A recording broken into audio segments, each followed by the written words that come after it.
মায়ের চাইতে মাসির দরদ বেশি। যাকে চিকিৎসা দেওয়ার জন্য তিনি সারা পৃথিবীর ডাক্তারকে এক করে ফেলেছেন।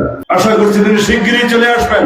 তিনি শুধু অপেক্ষা করছেন দেশনেত্রী বেগম খালেদা জিয়াকে শুধু রিসিভ করে লন্ডন ক্লিনিকে ভর্তি করিয়ে দিয়ে আমাদের ভাবি, ওনার স্ত্রীকে, আমাদের শ্রদ্ধেয় যুবদা ভাবিকে তার কাছে দিয়ে এসে তিনি দেশে প্রত্যাবর্তন করলেন।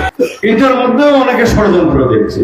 অনেকে মনে করছে যে কেন এই করছে না, কেন এই মুহূর্তে আসছে না। মায়ের চাইতে মাসির দরদ বেশি। যার মা, যাকে চিকিৎসা দেওয়ার জন্য তিনি সারা পৃথিবীর ডাক্তারকে এক করে ফেলেছেন। চায়না থেকে, যুক্তরাজ্য থেকে, বিভিন্ন দেশ থেকে, আমেরিকা থেকে ডাক্তার নিয়ে এসে, বিশেষজ্ঞকে নিয়ে এসে জীবন রক্ষা করার জন্য, চিকিৎসা দেওয়ার জন্য, সুচিকিৎসা দেওয়ার জন্য, সর্বোচ্চ চিকিৎসা দেওয়ার জন্য নিশ্চিত করছেন।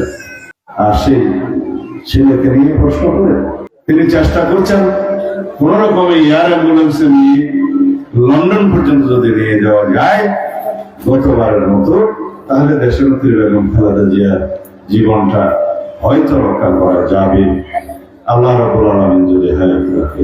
আমরা রাজনীতি করি, কিন্তু রাজনীতির নিয়ে এই সমস্ত সম্পর্কের বিষয় নিয়ে এত কুৎসিত চর্চা যেন আমরা না করি। আমরা যেন মানবিক আচরণ হারিয়ে না যাই। আমাদের এই সুখের দিনে আমরা যখন দুঃখে ছিলাম, আমরা যখন নির্যাতিত ছিলাম, আমরা ফেসিবাদের কবলে যখন ছিলাম, আমরা কারাগারে বন্দী ছিলাম, নির্বাসিত ছিলাম, সেরকম বেদনা বিদুর কাহিনীকে যেন আমরা ভুলে না যাই। আমরা গণতান্ত্রিক যে আবহাওয়া বিরাজ করছে, সেই গণতান্ত্রিক আবহাওয়া অর্জন করতে আমাদের হাজারো শহীদের রক্তে রঞ্জিত করতে হয়েছে আমাদের কালো রাজপথ। আমরা যেন সেটা বলে না যাই। আমরা যেন বলে না যাই 2009 থেকে 2024 পর্যন্ত ফেসিবাদ বিরোধী গণতান্ত্রিক আন্দোলনে আমরা যে সংগ্রাম করেছি, যে রক্তাক্ত সংগ্রাম আমাদের করতে হয়েছে, রক্তাক্ত সিঁড়ি, রক্তাক্ত সোপান নির্মাণ করতে করতে 2024-এর গণ অভ্যুত্থান পর্যন্ত আসতে হয়েছে, আমরা যেন সেই দুঃখের কাহিনী বলে না যাই বন্ধুগণ।